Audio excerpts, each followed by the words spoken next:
Should you pull for Aerith's BT, her role is going to be a support, battery, and healer. Healing Wind, her skill 1, heals the party and grants Brave by 150% of her own attack. It FR charges, and it is also instant turn rate. It doesn't say necessarily that it's instant turn rate, but from my personal experience in using Aerith, it is instant turn rate. Prayer of the Cetra, her skill 2, it heals a target ally's HP by 100% of her own max HP. It also can revive the target if the target is dead by 100% of her own max HP, and it increases both Aerith's and the target's Brave by 50% of her own initial Brave. It also FR charges, but it's not instant turn rate, it is only high turn rate. Fury Brand, her EX, it is 7 HP attacks. It increases the party's Brave by 250% of her own attack.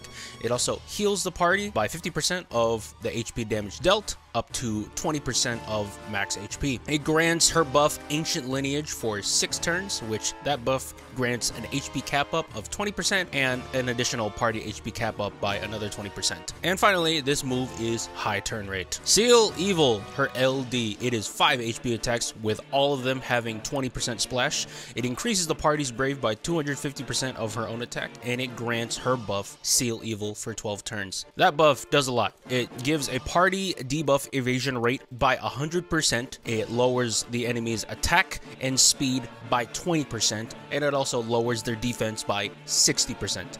It upgrades her HP attack to HP attack Seal Evil, and it also gives her a follow-up attack. Let's get to what her HP attack is. 3 HP attacks with all 20% splash. It increases her EX gauge by 20%, and it is a high turn rate move. Her follow-up Seal Evil, it triggers after every attack she does. It is 2 HP splash attacks by 200% of her own current Brave. It reduces the enemy's Brave by 200% of her own attack, and it also increases the party's Brave by 200% of her own attack. It extends all of her active buffs by 1 turn, and it inflicts Planet's Admonition for 4 turns on all enemies. What that debuff does, it makes them unable to grant buffs. Flowers Floating in Another World, her FR, it heals the party by 80% of her max HP. It grants the party's Brave by 500% of her own attack, and it is also instant turn rate. Holy, her BT, this is going to be a doozy. You might want to take notes for this one. It revives the party, starting off strong, and its BT effect also is active until any party member's HP goes below 50%. Once any HP goes below 50%, it expires. But upon expiration, it heals up anyone's HP back to over 50%, or if they're dead, it revives them. Her BT, if it wasn't broken enough, it grants her a gold-framed buff, Prayer to Save the Planet, for 4 turns. What that buff does, it raises the party's HP damage resist by 100%, and it also raises the party's Brave damage resist by 100%. But wait, there's more.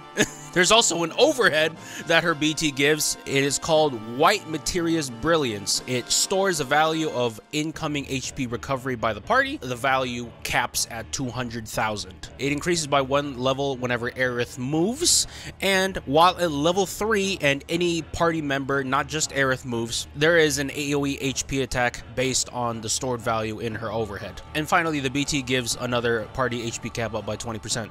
You know, you might as well, right? Her force conditions, you get a 40% whenever anyone is using an upgraded Brave or HP attack. You get a 20% whenever anyone's granting Brave to an ally, and a final 20% when Aerith is the one granting Brave to an ally. Let's get to her pros. I'll be honest, there aren't very many pros. You know, Aerith isn't that good of a unit. She has very long-lasting top-tier ores. The great thing about Aerith is a lot of the support that she can provide the party isn't tied to her BT. It's provided from, you know, her EX buff, her LD buff. Just from her EX buff and LD buff alone, she, in my opinion, is considered top tier. But with her BT effect, she's just made that much more broken. Remember that her BT effect only expires if anyone's HP falls below 50%. So theoretically, if the party never reaches that HP threshold, the BT effect is infinite.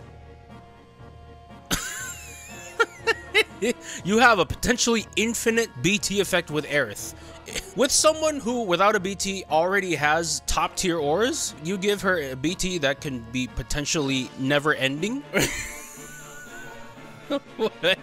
What? And since the developers thought that giving Aerith that much wasn't enough, they also made her one of the only units in the game who can resurrect people. Other than Aiko, I don't think anyone else in the game resurrects. Aerith's resurrection isn't necessarily tied to her BT2. Her skill 2 also resurrects.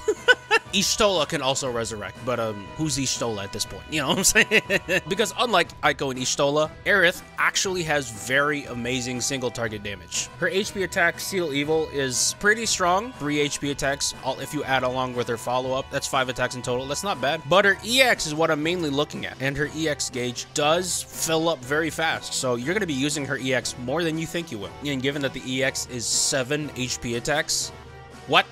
You add up Aerith's follow-up along with that, that is 9 total HP attacks on a single enemy. That's a lot, even in DPS standards. Aerith can really bring a lot of things to the party, both on the defensive and offensive side. And before anyone tries to remind me, yes, I'm gonna address the elephant in the room. Her gold-framed buff, Prayer to Save the Planet, that buff making the team nigh invincible. What?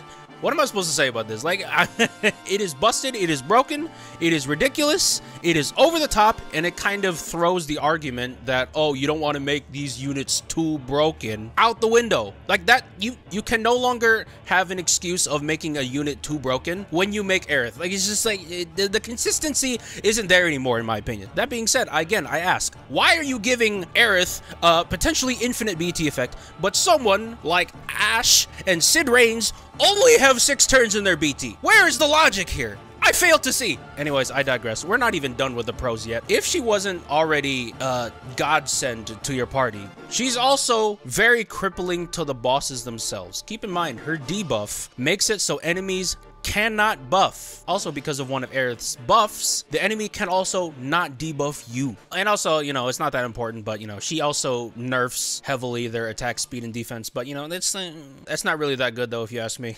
Alright, I'm gonna stop messing around. Let's get to her cons. And yes, there are cons, okay? I'm not gonna just be sucking on Aerith the entire time. Aerith's gold-framed buff, keep in mind, it only lasts 4 turns. And the only way you can get the buff is by activating her BT. So at max, you're only going to be getting the buff 2 times at a fight. And that's just on the maximum number. Most of the time, you're not going to be using Aerith's BT phase. So more often than not, you're only going to be activating her BT once, and you're only going to be having 4 turns. So the gold frame buff in of itself might not last very long. If you really want a way to ensure that Aerith's BT stays active for the rest of the fight, you might need to bring a tank here and there. Luckily, you know, Rubicante just came, so it's not the hardest thing to accomplish, in my opinion. And given that Aerith's speed is high, all of her moves besides her LD are either instant turn rate or high turn rate. Aerith is going to be moving a lot as a support unit. That just makes her gold frame buff last even shorter.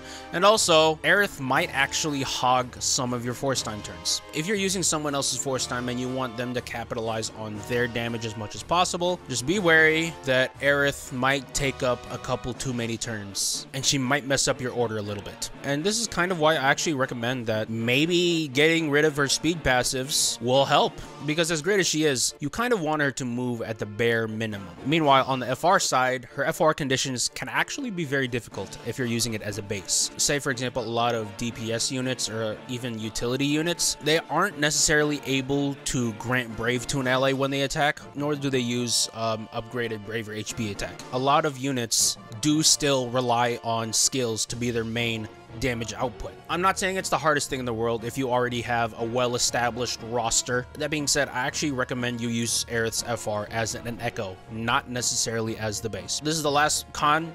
Well, this is more just for me. I almost had a stroke when I researched her kit, so I made this video for you guys. I made it so I can do research on Aerith and you didn't have to. So just if you want to look her up in Dissidia Compendium and you want to get to know what she does, I'd advise heavily against it, because my brain is still fried from last night. Just watch my video and then just play the game. Just please, I beg of you. My Shoju pull rating for Aerith is going to be an easy SS. I mean, I don't think any tier lower will justify how good Aerith is. Like, she's one of the best support units in the game, even in JP now. JP is 7 months into the future, and she still is one of the best support units in the game. If that doesn't give a prime example of how good Aerith is, I don't know what will. That's the video. Thank you guys so much for watching with me. I'll see you guys in the next one. Bye!